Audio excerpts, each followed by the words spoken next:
I think our marriage is over. The laughter hit me like a sledgehammer to the chest. I stood frozen in my own kitchen doorway, work boots still muddy from the construction site, lunchbox dangling from my fingers. Through the thin wall separating our kitchen from Kaylee's room, I could hear my wife Melissa's voice mixing with our 17-year-old daughter's giggles. "Mom, you're so bad," Kaylee said, her voice dripping with admiration. "3 different guys? How do you even keep track?" "Honey, variety is the spice of life," Melissa replied, and I could practically hear her shrugging. "Your father's been the same boring man for 18 years. Sometimes a woman needs to sample other flavors." My lunchbox hit the floor with a metallic crash. "Besides," Melissa continued, oblivious to the sound, "Dean has that confidence your dad never had. Victor knows how to make a woman feel alive.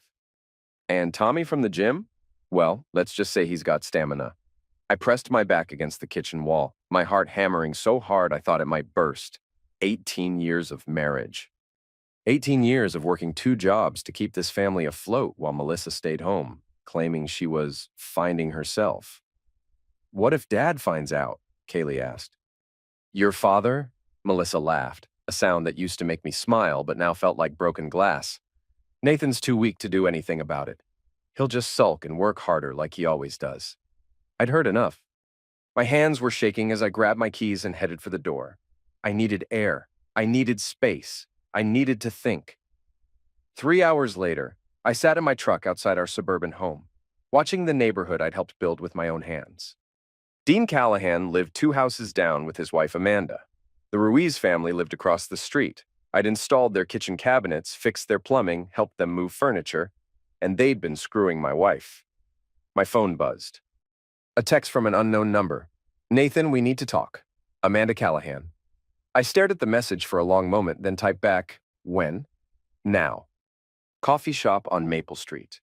Amanda was already there when I arrived, her usually perfect blonde hair disheveled, her eyes red-rimmed. She pushed a manila folder across the table without a word. "What's this?" I asked. "Open it." Inside were photographs. Melissa and Dean in our bed, Melissa and Victor in their hot tub, Melissa and some guy I didn't recognize in what looked like a hotel room. There was also a flash drive. "Video?" I asked. Amanda nodded. "Dean thought he was being clever, filming everything. I found his little collection last week." I closed the folder, my hands steady despite the rage building in my chest. "How long have you known?" 6 months. Maybe longer." Amanda's voice was bitter. "I kept hoping it would stop. Kept thinking Dean would come to his senses." "And the others?" "Shauna Ruiz found out yesterday. She's filing for divorce." "The gym guy's wife doesn't know yet, but she will." I looked at Amanda across the table. Really looked at her. She was attractive, well-dressed, the kind of woman who'd never worked a day of manual labor in her life. But right now, she looked as destroyed as I felt. "What do you want from me?" I asked. "I want them to pay," she said quietly. "All of them. Your wife ruined 4 homes, Nathan. It's time to answer for that." I stood up, tucking the folder under my arm. "I'll be in touch." As I walked to my truck, I felt something shift inside me. The Nathan who'd walked into that coffee shop was gone. In his place was someone harder. Someone who understood that nice guys don't just finish last, they get humiliated, betrayed, and discarded. But not this time. The next morning, I called in sick to both my jobs and drove to downtown. The law office of Brennan and Associates occupied the top floor of a glass building that cost more per month than I made in 6. "Mr. Briggs," the receptionist said. "Mr. Brennan will see you now." James Brennan was younger than I'd expected, maybe 40, with the kind of sharp suit that screamed expensive education. But his handshake was firm, and his eyes were calculating. "I understand you need asset protection," he said, settling behind his desk. "My wife's been cheating, multiple partners. I need to make sure she can't take half of everything I've built." Brennan leaned forward. "How long has this been going on?" "At least 6 months that I know of, probably longer." "Good. That gives us plenty of grounds. In this state, infidelity affects alimony. We can also pursue alienation of affection claims against the other parties." I handed him the folder Amanda had given me. Brennan's eyebrows rose as he flipped through the contents. "This is solid evidence," he said. "Very solid." My assistant Carla will help you set up an LLC today. We'll transfer your assets there before filing. Your wife won't see it coming. Carla turned out to be a brunette with sharp green eyes and a no-nonsense attitude. She had me sign papers, set up bank accounts, and transfer funds with military efficiency. "You're being smart about this," she said as we finished the paperwork. "Most men in your situation just react emotionally." "I'm done reacting," I said. Time to act. That evening, I found Kaylee in her room, scrolling through her phone. I knocked on the doorframe. "Can we talk?" She looked up surprised. "Sure, Dad. What's up?" I sat on the edge of her bed, choosing my words carefully. "I know about your mother." Her face went pale.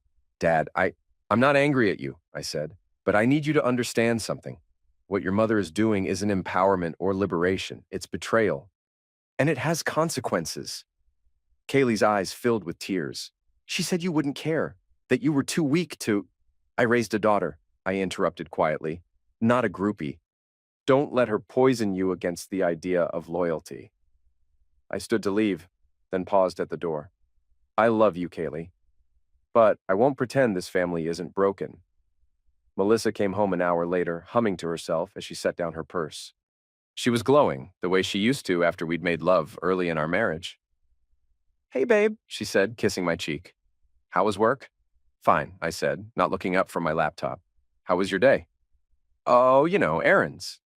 "Coffee with the girls." "Girls, right." "Melissa," I said, closing the laptop, "we need to talk." Something in my tone made her freeze. "About what?"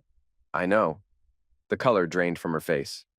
For a moment, just a moment, I saw fear flicker in her eyes, then her expression hardened. "Know what exactly?" "Everything. Dean, Victor, the gym guy, all of it." She stood there for a long moment, then shrugged. "So what are you going to do about it?" The casualness of her response hit me like a physical blow. No denial, no apology, no shame. "We'll see," I said. The next morning, Melissa decided to throw a barbecue. "Neighborhood get-together," she announced as if nothing had happened. "This Saturday. I already invited everyone, including Dean and Amanda, including Victor and Shanna." I watched her make the calls, her voice bright and cheerful, playing the perfect suburban hostess. She had no idea what was coming. Saturday arrived, with perfect weather. Our backyard filled with neighbors, their kids running around the pool while adults chatted over beer and grilled burgers. Melissa was in her element, wearing a sundress that showed off her figure, flirting shamelessly with Dean while his wife stood 10 feet away. That's when Amanda made her move. "Melissa!" she called out, her voice carrying across the yard. "I need to talk to you."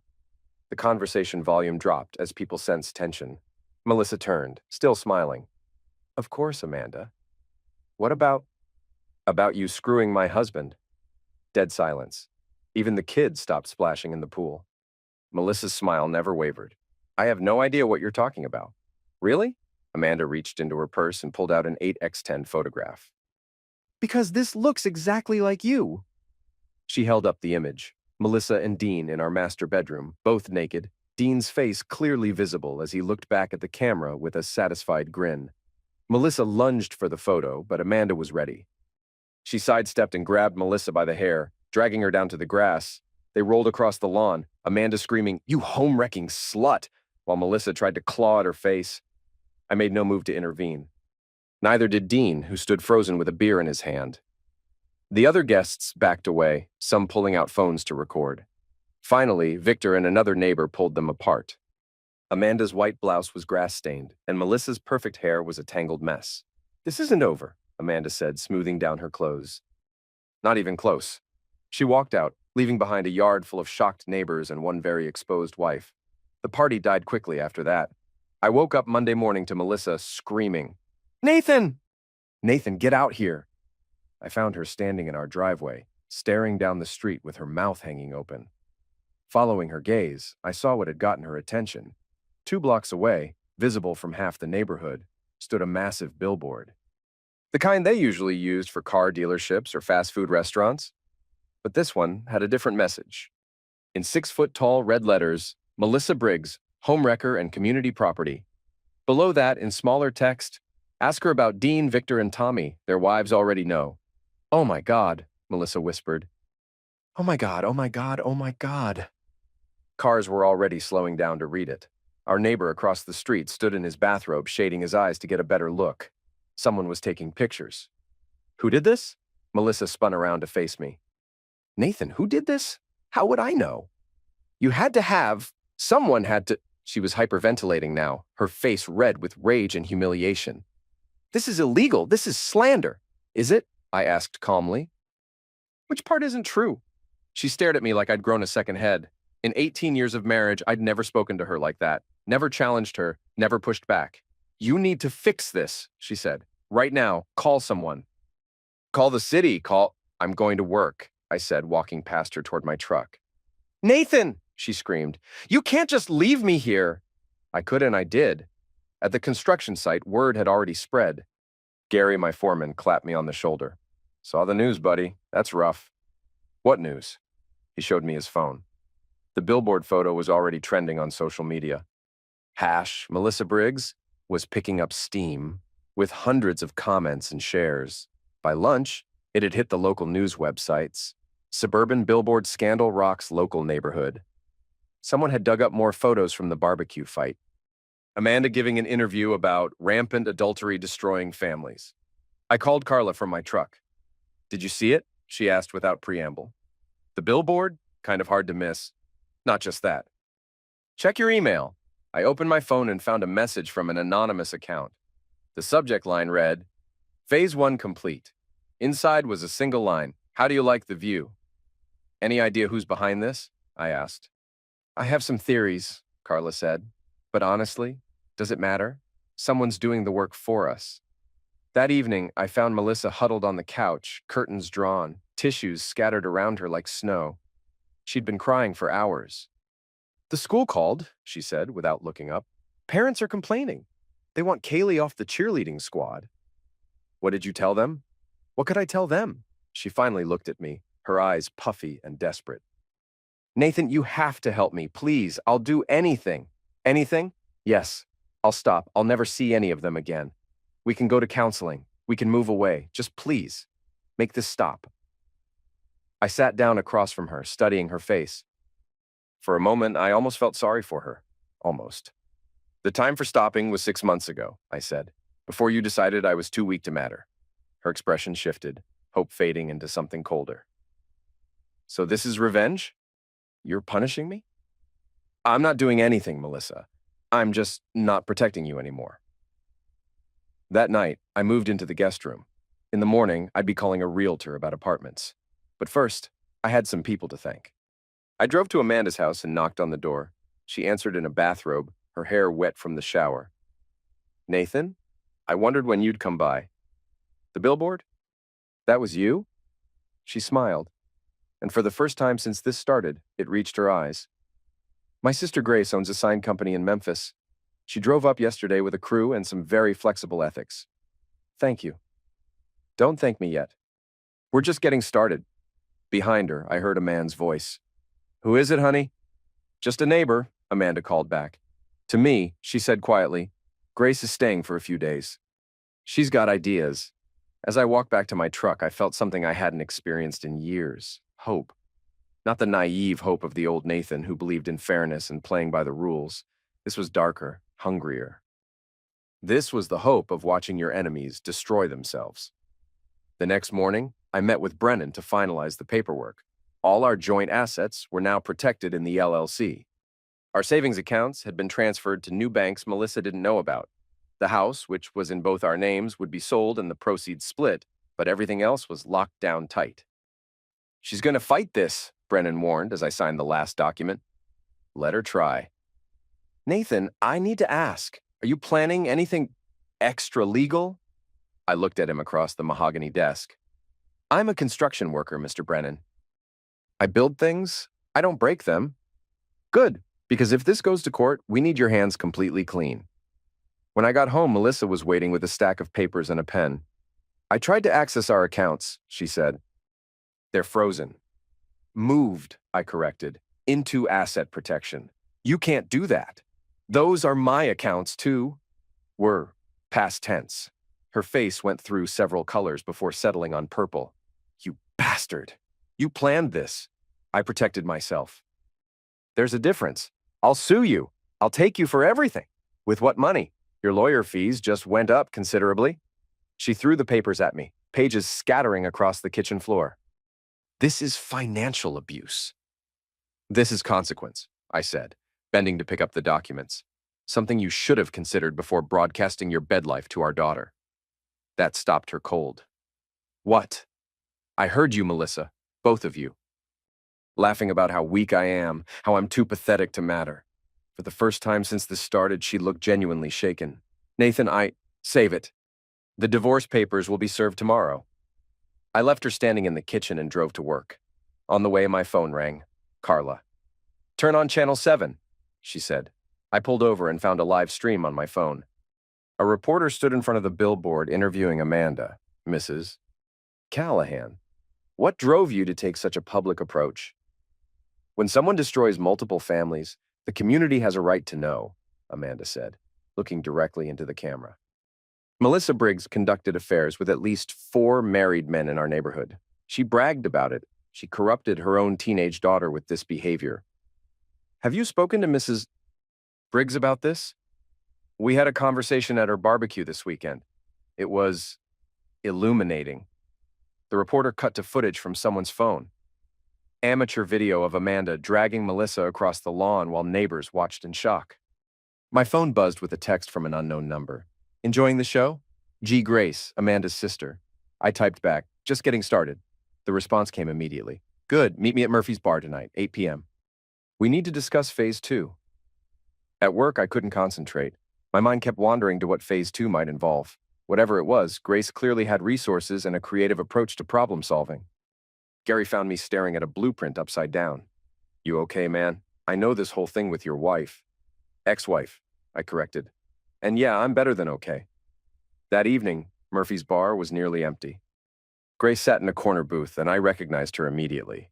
She looked like Amanda, but harder around the edges. Older. More weathered. You must be Nathan, she said as I slid into the booth. Amanda's told me a lot about you. Thanks for the billboard. That was just a warm-up. Grace signaled the bartender for another beer. Tell me, how far are you willing to go? Legally? As far as it takes? Good answer. Because what I'm thinking will require some creativity. She pulled out a tablet and showed me a social media profile. Melissa's Facebook page, which usually showcased her perfect suburban life, now looked like a battlefield. Hundreds of comments under her posts, most of them variations of homewrecker and worse. Someone's been busy spreading the news, Grace said with a grin. You? Me and about 50 friends with accounts. Amazing how fast word travels when you know the right people. I scrolled through the comments. Some were from our neighbors, others from people I didn't recognize. But all of them were brutal. This is just social media, Grace continued. But what if we took it further? What if Melissa's coworkers knew? Her church? Her book club? How? Grace's smile turned predatory. Leave that to me. The next day, Melissa was served with divorce papers at the grocery store. The process server found her in the cereal aisle, handed her the documents, and walked away while other shoppers watched. She called me immediately. Nathan, we need to talk. Face to face. We're done talking. Please, I'm begging you. This has gone too far. Has it? Because from where I'm sitting, it's just getting started. I hung up and went back to work. That afternoon, Carla called with an update. Shauna Ruiz filed her papers this morning. She's going after Victor for everything. Also, Amanda retained our firm to handle her divorce. How many affairs is that now? 4 marriages destroyed, maybe more. Your wife was a busy woman. That evening, I drove past our house, my old house, and saw Melissa's car in the driveway. The lights were on, but the curtains were drawn tight. The billboard was still visible from the street, lit up like a beacon. My phone buzzed. Another anonymous text. Check Channel 7, 10 o'clock news. I found a sports bar and waited. When the news came on, I nearly choked on my beer. The lead story was about the Maple Street adultery scandal. They'd interviewed Shauna Ruiz, who was more than happy to discuss her husband's infidelity. They'd spoken to other neighbors who expressed shock and disgust. And they'd found Pastor Williams from Melissa's church, who confirmed that Mrs. Briggs's membership is under review. But the coup de grace was the final interview. A woman I didn't recognize, standing outside what looked like an office building. I'm Mrs. Henderson. As Melissa Briggs's supervisor, what's your response to these allegations? Mrs. Briggs has been placed on administrative leave pending an internal investigation. We take moral character very seriously at our firm. I stared at the screen. Melissa worked for a conservative accounting firm.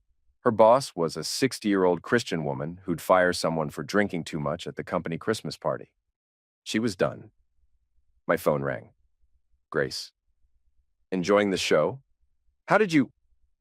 I told you I know people. Mrs. Henderson's daughter goes to my niece's school. Small world, isn't it? Grace, this is justice, Nathan. Sweet, satisfying justice. I couldn't argue with that. Melissa lasted 3 days before she cracked. I was at my new apartment, a small place downtown, clean and quiet, when she started pounding on the door at 11 p.m. Nathan, open up! I know you're in there. I looked through the peephole. She was still in her pajamas, her hair wild, her face streaked with tears and mascara. Nathan, please! They fired me! The church kicked me out! Mrs. Patterson won't even look at me at the grocery store. I opened the door, and she rushed past me into the apartment. You have to make this stop, she said, grabbing my arm. Whatever you're paying these people, I'll double it. I'll do anything. I'm not paying anyone, Melissa. Don't lie to me. The billboard, the news interviews, my boss getting called, that doesn't just happen. I poured myself a glass of water and sat down. Maybe people are just tired of being lied to. This is insane. You're destroying my entire life. I'm not destroying anything. I'm just not cleaning up your messes anymore. She stared at me like I was speaking a foreign language. In her world, Nathan was supposed to fix things. Nathan was supposed to absorb the damage and keep the family functioning. What about Kaylee? She demanded. She's getting bullied at school because of this. That got my attention. What kind of bullying? Kids calling her names, saying her mother's a cheating witch. Someone wrote daughter of a slut on her locker. I felt a stab of genuine anger, but not at whom Melissa expected. Then maybe you should have thought about that before you decided to sample other flavors, I said. Your choices, your consequences. Nathan, please. She was crying now, ugly sobs that shook her whole body. I'll change. I'll be better. We can fix this. We can't fix anything, Melissa, because there is no we anymore. She left around midnight, but not before screaming at me for 10 more minutes. I watched from my window as she drove away, weaving slightly. The next morning, I got a call from Jeremiah Trent, my old friend from high school. We'd stayed in touch over the years, though not closely. He'd done 2 tours in Afghanistan before coming back to work security. Nathan, man, I saw the news. You okay? Better than okay. Good. Listen, I'm between jobs right now. If you need any help with anything, let me know. I thought about that offer as I drove to work. Jeremiah was 6'2", 200 pounds of muscle and military training. He'd seen combat, knew how to handle himself, and had always been loyal to his friends. Actually, I said, calling him back, I might have something for you. We met that evening at a diner outside town. Jeremiah looked good, older than when we'd graduated, but still solid, still dangerous if he needed to be. So what's the situation? He asked over coffee. I told him everything, the affairs, the humiliation, the divorce, the billboard. He listened without interrupting, his face getting harder with each detail. She said, what about you being too weak? He asked when I finished. That I was too pathetic to matter. Jeremiah was quiet for a long moment. You know, in the army, we had a saying, the quiet ones are the ones you watch out for. I'm not looking for violence, Jerry. I know. But sometimes people need to understand that their actions have weight, that there are consequences. He reached into his jacket and pulled out a small device. Voice recorder, military grade, picks up conversation through walls. What am I supposed to do with this? Whatever you need to do. Just remember, sometimes the best weapon is information. That weekend, Melissa had dinner with her sister Claire. I knew this because Jeremiah had followed her to the restaurant and texted me updates. While they ate, I used his spare key to slip into Melissa's house, our old house, and place the recorder in her bedroom. 2 days later, I had exactly what I needed. Melissa's voice, crystal clear. Claire, you don't understand. Nathan's not the same man I married. He's become this cold, calculating thing. It's actually kind of scary. Claire's response. Maybe you should have thought about that before you cheated on him with half the neighborhood. It wasn't half the neighborhood. God, you're as bad as everyone else. Melissa, you screwed 3 married men. Their wives are devastated. Their children will get over it. Kids are resilient. There was a long pause. Then Claire's voice, quieter. What happened to you? When did you become so selfish? I'm not selfish. I'm finally living my life instead of being some construction worker's boring wife. Nathan never excited me. He never made me feel alive. So you destroyed 4 families because you were bored? I didn't destroy anything. Everyone's acting like I committed elimination. That recording was gold. I called Grace and sent her the audio file. Within hours, it was everywhere. Social media, neighborhood message boards, even a local radio station played excerpts during their morning show. The reaction was swift and brutal. Melissa's remaining defenders, the few people who'd believed her sob story about being persecuted, turned against her overnight. The city council, responding to pressure from constituents, voted to remove the billboard, but the damage was done. Everyone had heard it by then. Better yet, someone had recognized her voice and connected it to her real estate license. Melissa had been trying to keep her part-time realtor job quiet, but now her brokerage was flooded with angry calls. She lost that job too, but the best part came 3 days later when Carla called with news that made my entire week. Nathan, you need to see this. Amanda's divorce attorney just filed a motion for alienation of affection damages against your wife. How much? $400,000. I nearly dropped the phone. Can she collect that? With the evidence we have? Absolutely. Photos, videos, recordings, witness testimony. Amanda's lawyer is going for the throat. That evening, I treated myself to dinner at a nice restaurant downtown. As I sat there, enjoying a steak and a beer, my phone buzzed with a text from an unknown number. Saw the news about the lawsuit. Well played. Gee. I typed back, just getting started. The response came immediately. Want to finish this properly? Meet me tomorrow, same place. I'd been wondering when Phase 3 would begin. Grace was already waiting when I arrived at Murphy's bar the next evening. She had a laptop open and several manila folders spread across the table. Sit down, she said without looking up. We need to talk about Endgame. I slid into the booth. Endgame? Your ex-wife is cornered, but she's not finished. Women like Melissa don't just disappear quietly. They lash out. As if on cue, my phone rang. Melissa's number. Don't answer it, Grace said, but put it on speaker. The call went to voicemail. A few seconds later, my phone chimed with the message notification. I played it back. Melissa's voice slurred and angry. Nathan, you son of a bitch, I know what you're doing. I know you're behind all of this, but you made one mistake. You forgot about Kaylee. She's still my daughter and she still loves me. So whatever sick game you're playing, it ends now, or I'll make sure she knows exactly what kind of monster her father really is. Grace raised an eyebrow. See what I mean? She's drunk. She's desperate. And desperate people do stupid things. Grace turned the laptop toward me. Like this. On the screen was a Facebook post from Melissa's account, posted an hour ago. To everyone who's been spreading lies about me, you don't know the whole story. My husband, Nathan, is an abusive, controlling man who's been planning this revenge for months.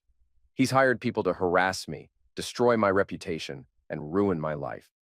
I have evidence of his criminal conspiracy, and I'm going to the police tomorrow.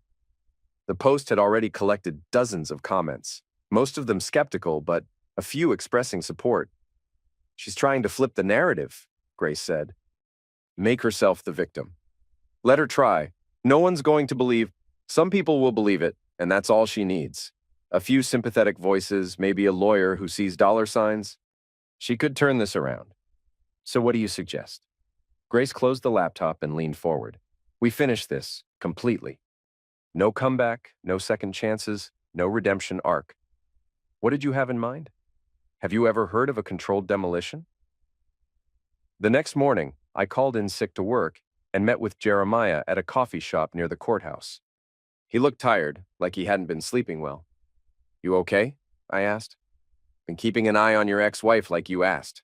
She's unraveling, man. Yesterday, she tried to confront Amanda at the grocery store. Started screaming about conspiracies and lawsuits. What happened? Security escorted her out, but Nathan, she's getting erratic. Dangerous. Dangerous how? Jerry pulled out his phone and showed me a video. Melissa, standing in our old driveway holding what looked like a baseball bat. She smashed Dean's car windows last night, all of them. Then she stood there, yelling about being betrayed and destroyed. I watched the video again. Melissa looked wild, her hair uncombed, her clothes wrinkled like she'd slept in them. Did anyone call the cops? Dean did, but she was gone by the time they arrived. Where is she now? That's the problem. I don't know. She didn't come home last night. My phone rang. Kaylee? Dad? Her voice was small, scared. Mom's here, at school. She's causing a scene. What kind of scene? She's in the principal's office, screaming about how you've turned everyone against her. Dad, she looks really bad. Like really bad. I'll be right there. I drove to the high school with Jerry following in his truck. We found Melissa's car parked sideways across 2 spaces in the visitor lot, the driver's side door hanging open. Inside, we could hear shouting from the administrative offices. She has no right, Melissa's voice carried down the hallway. You people are punishing my daughter for my personal life. Mrs. Briggs, please lower your voice. Don't tell me to lower my voice. My daughter is being bullied because of lies spread by my vindictive ex-husband. I found Kaylee sitting on a bench outside the principal's office, her head in her hands. She looked up when she saw me. Dad, thank God, she's been here for an hour. They called security, but she won't leave. Through the office window, I could see Melissa pacing back and forth, gesticulating wildly while Principal Morrison sat behind his desk looking overwhelmed. What set her off? I asked. Some kids were talking about the lawsuit, about the $400,000 she overheard and just snapped.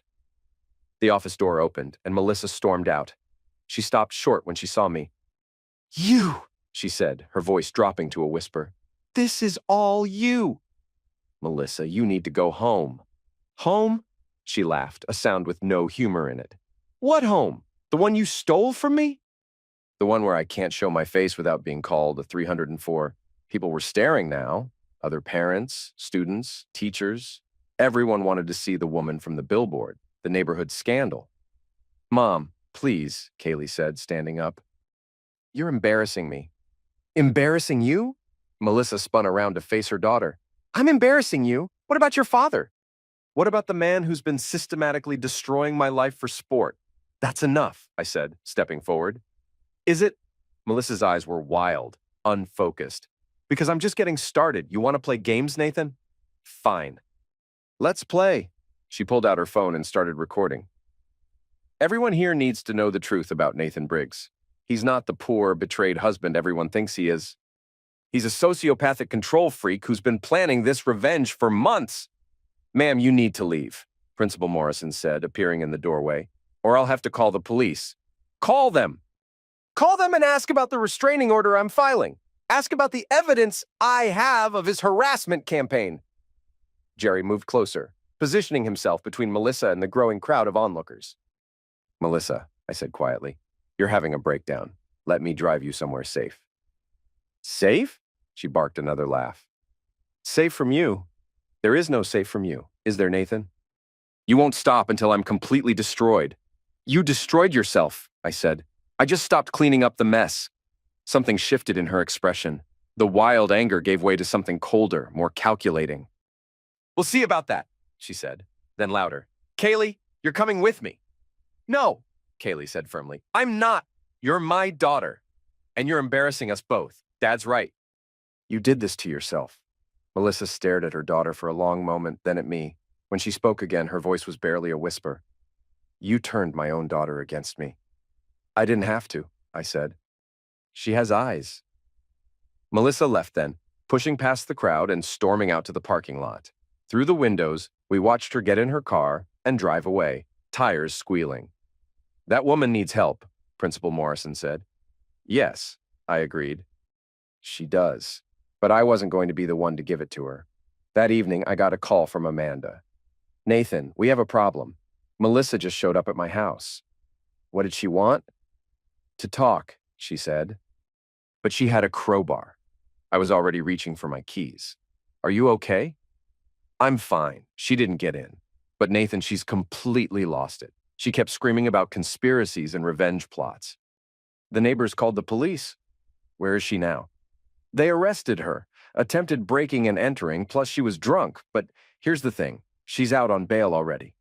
How is that possible? Her sister posted bond? And Nathan? She hired a lawyer, a real one, someone who specializes in harassment cases. I felt a chill run down my spine. What kind of harassment cases? The kind where ex-husbands orchestrate campaigns to destroy their wives. She's claiming you're behind everything. The billboard, the social media attacks, the job losses, all of it. That's ridiculous. Is it? Because from the outside, it does look coordinated. And if a jury decides you've been pulling strings, she didn't need to finish.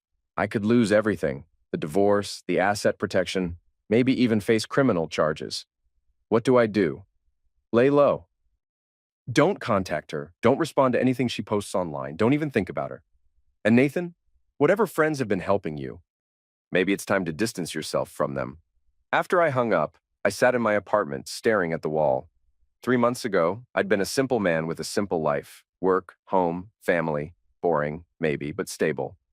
Now I was in the middle of a war I wasn't sure I could win. My phone buzzed. Grace, heard about the arrest. We need to meet. I don't think that's a good idea. Trust me. It's necessary. An hour later, I found myself back at Murphy's bar, but this time Grace wasn't alone. Amanda was there, along with 2 women I didn't recognize. Nathan, meet my friends, Grace said. Sarah and Beth. They've been following your situation with interest. Why? Because we've all been where you are, Sarah said. She was about 40, with short blonde hair and tired eyes. Betrayed, humiliated, left with nothing while the cheater plays victim. My ex-husband, Beth added, cleaned out our accounts and ran off with his secretary. Then had the nerve to sue me for harassment when I tried to get my money back. What does this have to do with me? Grace leaned forward. Melissa's lawyer is good, very good. He specializes in turning cheating wives into sympathetic victims. He's going to claim you orchestrated a conspiracy to destroy her. I didn't orchestrate anything. Doesn't matter. Perception is reality. And right now, the perception is that a lot of bad things happened to your wife in a very short time frame. Amanda spoke up. The billboard company is saying they were paid in cash by a woman matching my description. But I was never there. Someone impersonated you? Someone who looked enough like me to fool a security camera. Professional job. I stared at the 4 women around the table. Who are you people? Grace smiled. We're women who got tired of watching cheaters win, so we decided to level the playing field. You're vigilantes? We're problem solvers, Sarah corrected. And right now, your problem is that Melissa's about to turn this whole thing around on you. Unless, Beth said, we finish this properly. What does that mean? Grace pulled out a tablet and showed me a document. Melissa's been in contact with a reporter from Channel 7. Tomorrow night, she's doing an exclusive interview. Local woman claims ex-husband orchestrated harassment campaign. She can't prove anything. She doesn't have to. She just has to be sympathetic enough that people start asking questions. I looked around the table at these 4 women who'd somehow inserted themselves into my life. What do you want from me? Permission, Grace said simply. For what? To end this. The next day dragged by with excruciating slowness. I went through the motions at work, but my mind was elsewhere. Every time my phone buzzed, I expected it to be bad news. At lunch, Jeremiah called. Nathan, you need to see this. He sent me a link to Melissa's Facebook page. She'd posted a long, rambling message about being the victim of a coordinated attack by my vindictive ex-husband and his accomplices. The post was already being shared, with dozens of supportive comments from people who didn't know the full story. She's building a narrative, Jerry said when I called him back, making herself look sympathetic. Yeah, I know. There's something else. She's been asking around about me, wanting to know who hired me to follow her. What did you tell people? Nothing. But Nathan, if she finds out we've been working together, I know. That evening, I sat in my apartment watching the clock tick toward 10 p.m. Channel 7's evening news would lead with Melissa's interview, and there was nothing I could do to stop it. At 9:45, my phone rang. Grace. Turn on Channel 7, she said. I don't want to watch this. Trust me. You want to watch this? I found the channel just as the news was starting. The anchor, a serious-looking woman in her 40s, shuffled her papers and looked into the camera. Good evening. We begin tonight with breaking news in the ongoing adultery scandal that has rocked the Maple Street neighborhood. Melissa Briggs, the woman at the center of the controversy, was scheduled to give an exclusive interview tonight. However, those plans have changed following new developments. The screen cut to footage of police cars and ambulances outside a hotel downtown. Earlier this evening, Mrs. Briggs was found unconscious in a hotel room, apparently from an overdose of prescription medication. She was rushed to Memorial Hospital, where she remains in stable condition. I nearly dropped the phone. The apparent suicide attempt comes just hours before Mrs. Briggs was scheduled to appear on this program to discuss her claims that she has been the victim of a harassment campaign orchestrated by her ex-husband. The anchor continued talking, but I wasn't listening anymore. I was thinking about Grace's words earlier. Permission to end this. Grace, I said into the phone. What did you do? Nothing illegal, she replied. Sometimes people just break down under pressure. You drugged her? I visited her. Had a conversation. Suggested that maybe, given all the evidence against her, it might be better if she just disappeared from the narrative. Jesus Christ. She'll be fine, Nathan. A few days in the hospital, some counseling, and she'll realize that her best option is to quietly accept the divorce terms and move on with her life. And if she doesn't, Grace's voice was quiet, almost gentle. Then we'll have another conversation. I hung up and sat in the dark, trying to process what had just happened. Melissa was alive, but barely. And somehow, I was responsible. The war was over. But looking around my empty apartment, I wasn't sure who had won. Melissa spent 3 days in the hospital under psychiatric observation. I didn't visit, but Kaylee did, coming back each time looking more tired and older than a 17-year-old should. How is she? I asked after her second visit. Broken, Kaylee said simply. She keeps asking if you're behind what happened to her. What do you tell her? I tell her the truth, that she did this to herself. On the 4th day, Melissa was released to her sister Claire's custody. The exclusive interview was quietly canceled, and Channel 7 ran a brief follow-up about the importance of mental health awareness in times of crisis. But the damage was done. The suicide attempt, or whatever it really was, had shifted public opinion. Suddenly, Melissa wasn't the homewrecker from the billboard. She was a troubled woman who'd been driven to desperate measures. People are starting to ask questions, Carla warned me during a meeting at Brennan's office, about whether the response was proportional to the crime. She destroyed 4 marriages, I said. Including mine. Yes, but did she deserve to end up in a psychiatric ward? Brennan leaned forward. Nathan, I need to ask you directly. Did you have any involvement in what happened at that hotel? No. It wasn't entirely true, but it wasn't entirely false either. I hadn't drugged Melissa or forced those pills down her throat. But I'd given Grace permission to finish this. Whether that made me responsible was a question I didn't want to examine too closely. Good, Brennan said. Because Melissa's new lawyer is sniffing around, looking for evidence of conspiracy or harassment. So far, he's got nothing solid, but I need to be careful. You need to be invisible. No contact with your ex-wife, no social media posts, no victory laps. This case still has to go through the courts, and we can't afford to give them ammunition. That evening, I met Jeremiah at the diner where this had all started. He looked as tired as I felt. This is getting complicated, he said over coffee. Maybe it's time to step back. What do you mean? I mean, people are asking questions about us. About why a construction worker suddenly has military-grade surveillance equipment and professional-level intelligence gathering. He was right. In my anger and pain, I'd accepted help from people I didn't really know. People with resources and methods I didn't understand. Jerry, did I do the right thing? He was quiet for a long moment. You did what you felt you had to do. But Nathan? There's a difference between justice and revenge, and sometimes that line gets blurrier than we'd like. A week later, Amanda called with news that should have felt like victory. It's over, she said. Melissa signed the divorce papers. No contest, no appeals. She gets the house and her personal belongings. You get everything else. What about the alienation of affection lawsuit? Settled. She can't pay the full amount, obviously, but she's agreed to monthly payments for the next 10 years. Plus, she's signed a non-disclosure agreement about what happened.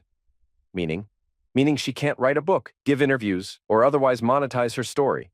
It dies here. I should have felt relieved. vindicated. Instead, I felt hollow. "There's something else," Amanda continued. "She's leaving town, moving to Colorado to live with some cousin. Fresh start, all that. Good for her? Is it, though? Nathan, I know what she did was terrible. But sometimes I wonder if we went too far. Did we? Or did consequences just finally catch up with her?" Amanda sighed. "I don't know anymore. I used to be so angry, so sure she deserved everything that happened. But seeing her in that hospital, she's alive, Amanda. Her victims are the ones who have to rebuild their lives. I know. I thought revenge would feel different." After we hung up, I sat in my apartment looking around at my new life. Clean, quiet, ordered, everything I thought I wanted. But something was missing. 2 weeks later, I was back at work, trying to pretend everything was normal, when my foreman Gary pulled me aside. "Nathan, there's something I need to tell you." "What's up?" "Company's been getting calls, people asking questions about you, about whether you've been harassing your ex-wife." I felt my stomach drop. "What kind of people?" "Reporters, mostly. But also some lawyer, asking about your work schedule, whether you've been taking unexplained time off, that kind of thing." "What did you tell them?" "The truth, that you're a good worker who's been going through a rough divorce. But Nathan, maybe you should talk to someone, get ahead of this before it gets worse." That afternoon, I called Brennan's office. Carla answered. "Nathan, thank God you called. We need to meet. Now." An hour later, I was sitting across from Brennan and Carla, feeling like a defendant instead of a client. "Melissa's lawyer has filed a motion," Brennan said, sliding a document across the desk. "He's claiming the original divorce settlement was signed under duress, and he wants it overturned." "On what grounds?" "Psychological torture, orchestrated harassment, conspiracy to deprive her of income and reputation." I scanned the document, seeing words like systematic campaign and coordinated assault and extreme emotional distress. "Can he prove any of this?" "That's the problem," Carla said. "Some of it might be provable. The timing of everything, the billboard, the job losses, the social media attacks, it all happened very quickly. A good lawyer could make that look coordinated, but I didn't coordinate anything." "Didn't you?" Brennan's voice was sharp. "Nathan, I need you to think very carefully. Did you have any contact with the people who put up that billboard? Did you share information with anyone who might have used it to contact her employers? Did you discuss strategy with friends or family members?" I thought about Grace and her team of problem solvers, about Amanda's sister with the sign company, about Jeremiah's military-grade surveillance equipment.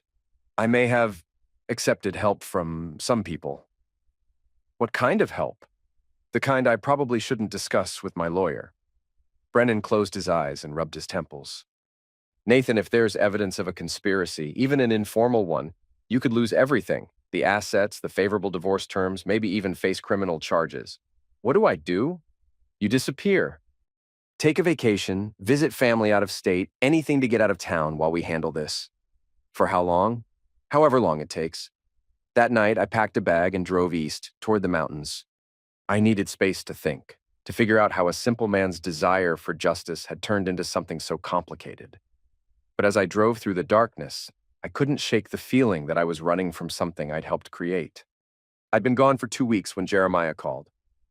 "Nathan, you need to get back here, now." "What's wrong?" "It's Melissa. She's back in town, and she's not alone." I was 3 hours away, in a cabin in the mountains, trying to pretend I was just a man on vacation instead of someone hiding from the consequences of his actions. "What do you mean, not alone?" "She's got some guy with her. Big guy, looks like muscle. And Nathan, they've been asking around about where you live." "What kind of asking?" "The kind that makes people nervous. They went to your old job site, your apartment building, even talked to some of your neighbors." I was already throwing clothes into a bag. "Are you sure it's her?" "Positive. Saw her myself at that coffee shop on Maple Street." "She looks different, though. Harder. Like she's been through hell and came out the other side." "I'll be back tonight." "Nathan, maybe you should stay away. Let the lawyers handle this." "No. I'm done running." The drive back felt longer than it actually was. Every mile, I thought about what I'd find when I got home. Part of me had hoped Melissa would just disappear, start over somewhere else, let this whole nightmare fade into memory. But I should have known better. Women like Melissa don't disappear quietly. I reached my apartment building just after midnight. The parking lot was empty except for my neighbor's cars and one I didn't recognize, a black SUV with tinted windows. I parked across the street and called Jeremiah. "I'm here," I said quietly. "I see the SUV. I'm 5 minutes out. Don't do anything stupid until I get there." But as I sat watching my building, I saw movement on the third floor. Someone was standing on my apartment balcony, looking down at the parking lot. Melissa. Even from this distance, I could see she'd changed. Thinner, sharper, like her time away had burned off everything soft about her. She stood there for a long moment, scanning the lot, then disappeared back inside my apartment. I checked my gun, a .38 revolver I'd bought after the divorce started, just in case. 6 rounds, fully loaded. I'd never fired it at anything but targets, but I'd practiced enough to know I could hit what I aimed at. My phone buzzed. A text from an unknown number. "Come up. We need to talk." M. Another text immediately after. "Come alone, or this gets uglier than it has to be." Jeremiah's truck turned into the parking lot just as I was getting out of my car. He saw me and flashed his lights once, our agreed signal. I walked to his truck and leaned in the window. "She's up there," I said, "in my apartment." "How'd she get in?" "Does it matter, Jerry, if this goes bad, Eos?" "It won't, but if it does, I've got your back." "No. If this goes bad, you drive away and forget you ever knew me." "Nathan, I'm serious. You've got a life to get back to. I won't have you throwing it away for my mess." I walked toward the building before he could argue. The front door was propped open with a doorstop, Melissa's work. The elevator was waiting, doors open. As I rode up to the third floor, I thought about how this had all started. Me, coming home early from work, overhearing my wife and daughter laughing about my weakness. It felt like a lifetime ago. The hallway was empty, but my apartment door was cracked open. Light spilled out into the corridor. I pushed the door open and stepped inside. Melissa was sitting in my armchair, looking relaxed, despite the circumstances. She'd lost weight, maybe 20 pounds, and her hair was shorter, darker, but it was her eyes that had changed the most. They were cold now, calculating. The big man Jeremiah had mentioned was standing by the window, arms crossed, 6'4", maybe 250, with the kind of build that said he knew how to handle himself. "Hello, Nathan," Melissa said. "You look good, relaxed." Melissa. "Surprised to see me?" "Not really. You always did have trouble letting go." She smiled, but it didn't reach her eyes. "Funny thing about letting go. Sometimes what you're holding on to is all you have left." "What do you want?" "I want my life back. You threw your life away. I didn't take it from you." "Didn't you?" She stood up, moving with a grace I didn't remember. "The billboard that destroyed my reputation? The social media campaign that cost me my job? The mysterious friends who seemed to know exactly how to hurt me? I don't know what you're talking about. Please. We both know you're smarter than you pretended to be. The quiet, boring husband who worked 2 jobs and never caused trouble. But that was all an act, wasn't it?" The big man shifted slightly, and I noticed the bulge under his jacket. "Armed." "What I was," I said carefully, "was loyal. Right up until you decided loyalty was weakness." "Loyalty?" Melissa laughed, and the sound made my skin crawl. "You want to talk about loyalty? Let me tell you what I learned in therapy, Nathan. I learned that loyalty without respect is just fear. And you never respected me. I supported you for 18 years. You controlled me for 18 years. Made me dependent on you. Made me feel like I couldn't survive without you. And when I finally tried to live my own life, you destroyed 4 marriages. I took what I wanted." Her voice rose for the first time. "For once in my life, I took what I wanted instead of settling for what you thought I deserved." The big man took a step forward. "Maybe we should—" "No," Melissa said sharply. "Nathan and I need to finish this conversation." She walked over to my kitchen counter and picked up something I hadn't noticed before. A manila folder, thick with documents. "Do you know what this is?" she asked. "Your lawyer's paperwork?" "My insurance policy." She opened the folder and pulled out photographs. Pictures of you meeting with Amanda's sister. Audio recordings of your friend Jeremiah discussing surveillance equipment. Bank records showing suspicious cash withdrawals. My heart started pounding harder. "You've been busy," I said. "I've been thorough. The same way you were thorough when you destroyed my life." Melissa, what happened to you wasn't what? Wasn't coordinated? Wasn't planned? She spread the photos across my coffee table. These pictures show you meeting with people who later took actions that harmed me. The timing is very suspicious, don't you think? I looked at the photographs. Me with Grace at Murphy's bar, me with Jeremiah at the diner, me with Carla outside the law office. Where did you get these?